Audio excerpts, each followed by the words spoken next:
Hello किसान भाइयों, आज मैं आपको बताऊंगा कि आप जून माह में कौन सी दो सब्जियां लगा करके बढ़िया मुनाफा कमा सकते हैं। तो किसान भाइयों, यदि आप बढ़िया मुनाफा कमाना चाहते हैं इस समय पर सब्जी वर्गीय फसलें लगा करके, तो किसान भाइयों ये वीडियो आपके लिए ही है। आपको ये वीडियो बिल्कुल भी स्किप नहीं करनी है। किसान भाइयों, जो हमारा मुनाफा होता है वो कहीं ना कहीं निर्भर करता है उत्पादन पर, और किसान भाइयों जो हमारा मुनाफा है वो कहीं ना कहीं समय पर भी निर्भर करता है। तो किसान भाइयों, कभी कभी ऐसा होता है कि उत्पादन बढ़िया निकलता है परंतु जब डिमांड ही नहीं होती है तो किसान भाइयों आपको मुनाफा कैसे मिलेगा। तो किसान भाइयों, आज इन्हीं सब बातों पर चर्चा करेंगे। मैं विकास राज आपके अपने YouTube channel I love farming में स्वागत करता हूं।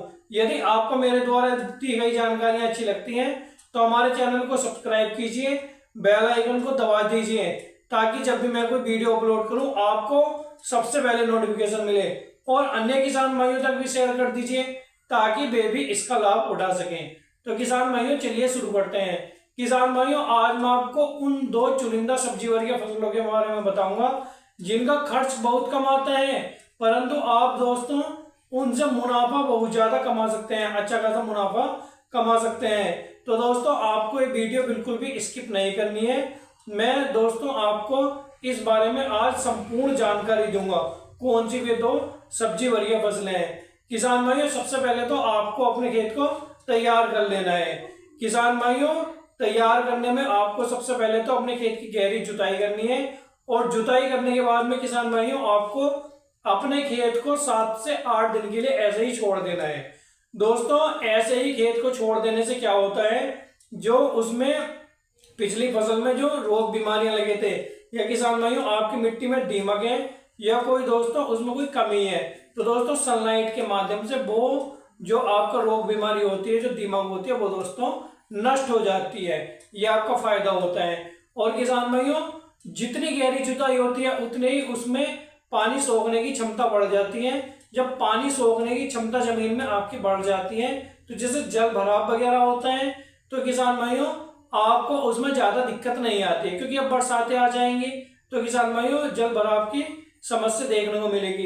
वैसे तो आपको ऐसे खेत का चयन करना है जहां पर जल भराव की समस्या ना हो, और जल भराव होता हो तो किसान भाइयों उसकी निकासी की बढ़िया व्यवस्था हो। तो किसान भाइयों आपको इस तरह से करना है, परंतु कभी कभी ऐसा होता है कि ज्यादा ही बरसात हो जाती है तो दोस्तों जल भराव थोड़ा बहुत हो जाता है, तो आपको बिल्कुल भी दिक्कत उठाने की जरूरत नहीं है। तो किसान भाइयों आपको जुताई करने के बाद में कुछ खाद वगैरह डालनी है। आपको सड़ी गली देसी खाद डालना है 4 से 5 ट्रॉली, और किसान भाइयों आपको कुछ रासायनिक खाद भी डालना है। जैसे आपको किसान भाइयों 50 किलो डीएपी डालना है, 30 किलो यूरिया डालना है, 30 किलो पोटाश डालना है, और किसान भाइयों आपको आखिरी कल्टीवेशन से पहले डालने हैं। और किसान भाइयों जब आप आखिरी कल्टीवेशन करेंगे तो आपको रूटर से कल्टीवेशन करना है, जुताई करनी है, ताकि दोस्तों ये खाद आपकी मिट्टी में अच्छे से मिक्स हो जाए, मिल जाए।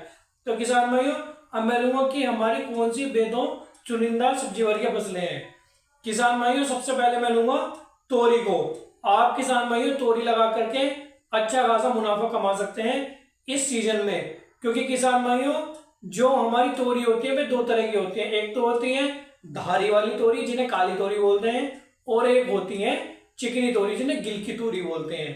तो किसान भाइयों दोनों की ही क्वालिटी बढ़िया रहती है, डिमांड बनी रहती है। सबसे पहले तो आपको बीजों का ही चयन कर लेना है। दोस्तों आपके यहाँ पर मंडी में जिस तरह के बीज चलते हैं, दोस्तों हम बीजों का चयन करने में किसान भाई बहुत सी दिक्कत उठाते हैं बाद में, क्योंकि किसान भाइयों हम पहले नहीं देखते हैं कि किस तरह के बीज हमें चाहिए, और किसान भाइयों हम बो देते हैं ऐसे ही जो क्रोज में उसकी डिमांड नहीं रहती है, तब मुनाफा भी नहीं मिलता है। तो किसान भाइयों सबसे पहले तो आपको बीजों का चयन अच्छे से करना है। उसके बाद में किसान भाइयों आपको जो है मेड़ निकाल लेने हैं। मेड़ की दूरी आपको 7 से 7 फुट के बीच में रखनी है, और किसान भाइयों जब आप बुआई करेंगे तो एक बीज से दूसरे बीज की आपको दूरी रखनी है 1.5 फीट। और किसान भाइयों जो आपका मेड़ होनी चाहिए, जो दोहरा होना चाहिए, वो होना चाहिए किसान भाइयों कम से कम 1 से 1.5 फीट ऊंचा होना चाहिए। दोस्तों जब जितना दोहरा आपका ऊंचा रहेगा, या जितना दोस्तों आप उसे जो डोलनमा निकालोगे वो जितना ऊंचा रहता है, उसमें जो आपकी जड़ है वो नीचे तक जा पाती है, और किसान भाइयों जो आपके मिनरल्स आपने लगाए हैं अपनी मिट्टी में वो दोस्तों अच्छे से ले पाती है।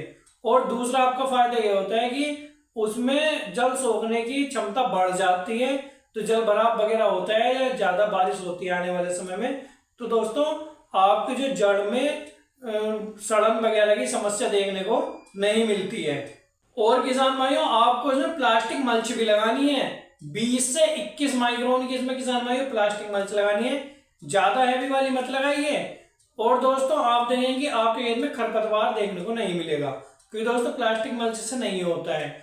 और दूसरा आपको स्टेकिंग करते हुए चलना है, जैसे 2 से 3 पत्ते निकल जाएं या दोस्तों 3 से 4 फीट की आपकी बेल हो जाए, आपको तभी स्टेकिंग कर देनी है। क्यों? क्योंकि किसान भाइयों आप तभी इससे बढ़िया फायदा ले सकते हैं जब इसे आप तारवास बनाई करके ऊपर चढ़ाएंगे। नीचे भी आप फैला सकते हैं, परंतु उसमें दोस्तों आपका नुकसान होता है, फल की क्वालिटी घटती है, डिमांड घटती है उसकी जब आप आगे बाजारों में लेकर के जाते हैं। और दूसरा किसान भाइयों आपको उसमें तुड़ाई में भी समस्या आती है अगर आप नीचे फैलाते हैं। तो दूसरा दोस्तों उसमें जहरीली चीज घुस जाती है जैसे सांप वगैरह, तो दोस्तों उसका भी खतरा खत्म हो जाता है जब आप ऊपर अपनी बेल को चढ़ा देते हो। तो किसान भाइयों आप इसे ऊपर चढ़ाएंगे तो इसमें खर्च तो आएगा, परंतु किसान भाइयों आपका उसमें फायदा भी होने वाला है, क्योंकि दोस्तों आपका उत्पादन कहीं ना कहीं बढ़ जाता है, फल की क्वालिटी बढ़िया हो जाती है। तो किसान भाइयों आपको बिल्कुल भी इसमें कोताही नहीं बरतनी है ऊपर चढ़ाने में, क्योंकि आगे बरसात शुरू हो जाएगी। अगर आप नीचे फैलाएंगे तो उसमें किसान भाइयों जो जड़ गलन की समस्या है वो देखने को मिलती है। और किसान भाइयों मेरी दूसरी फसल है लौकी की। आप किसान भाइयों लौकी लगा करके भी अच्छा खासा मुनाफा कमा सकते हैं। किसान भाइयों जो लौकी होती है वो कभी तो 20 रुपए किलो बिकती है, कभी 15 रुपए किलो बिकती है, और किसान भाइयों कभी आपकी 30 से 40 रुपए किलो तक ये आपकी लौकी चली जाती है। तो किसान भाइयों आपको ज्यादा दिक्कत उठाने की जरूरत नहीं है। जिस तरह से आपने खाद वगैरह तोरी में लगाए हैं, जिस तरह से जुताई की है, उसी तरह से आपको इस आपकी लौकी की फसल में भी करनी है। अच्छी वैरायटी का चयन करना है। गोल वाली लौकी चलती है, पतली लंबी चलती है, मोटी लंबी चलती है।